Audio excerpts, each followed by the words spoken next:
Kasus seperti ini sebenarnya bernuansa perdata, bukan pidana. Kalaupun di sana ditulis bahwa B menitipkan sejumlah uang kepada A.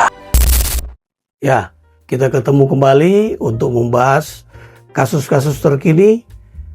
Kali ini saya akan menyampaikan dan membahas kasus penipuan, kasus penggelapan yang sangat tipis perbedaannya dengan kasus perdata yang kita sebut dengan wan prestasi atau cedera janji atau ingkar janji yang biasanya berdasarkan perjanjian. Katakanlah ada perjanjian antara dua pihak A dan B. A berusaha untuk mencari uang karena dia membutuhkan, dia pinjam kepada B. B biasanya menghindari kalau kasus ini akan dibawa ke kasus perdata karena upaya untuk menegakkan hukum melalui pengadilan perdata biasanya memang ada tahapan-tahapan yang kalau diikuti bisa panjang.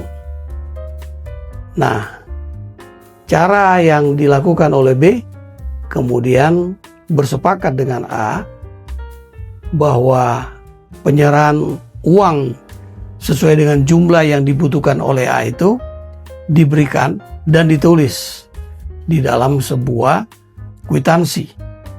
Sebenarnya kwitansi ini sifatnya sebagai tanda penerimaan uang ya dari B kepada A.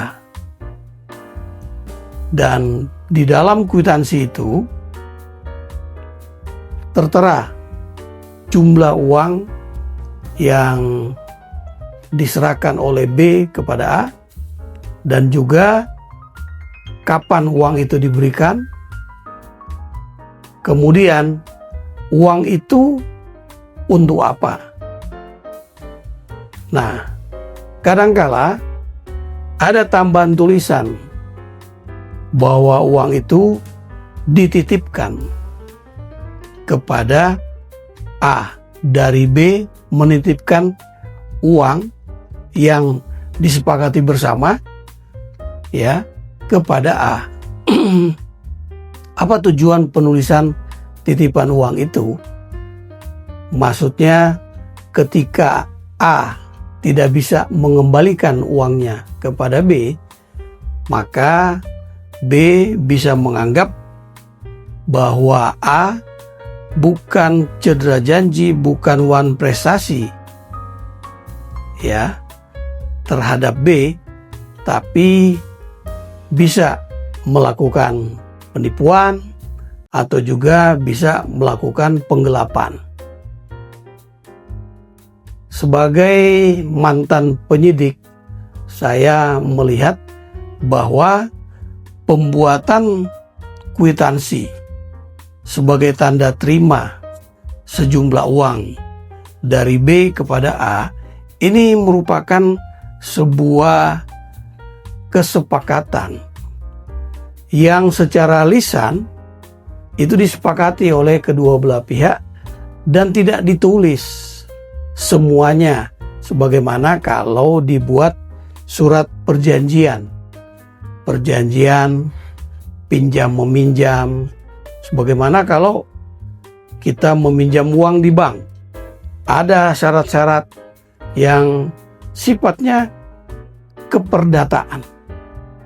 Ada perjanjian, uang itu akan dikembalikan, diberikan bunga dan sebagainya. Oleh karena itu, kasus seperti ini sebenarnya bernuansa perdata, bukan pidana.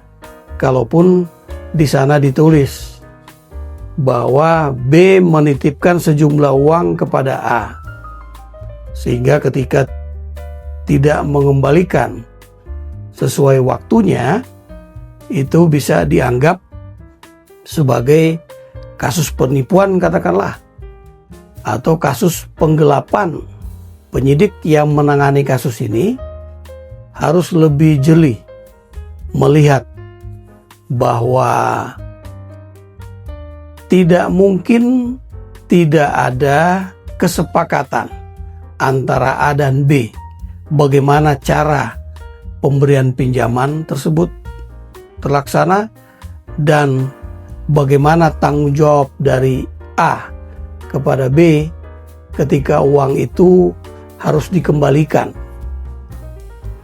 Isi dari kesepakatan yang lisan dan tidak tertulis itu sulit memang untuk dijadikan alat bukti ketika B katakanlah melaporkan kepada kepolisian bahwa A melakukan penipuan atau menggelapkan uangnya.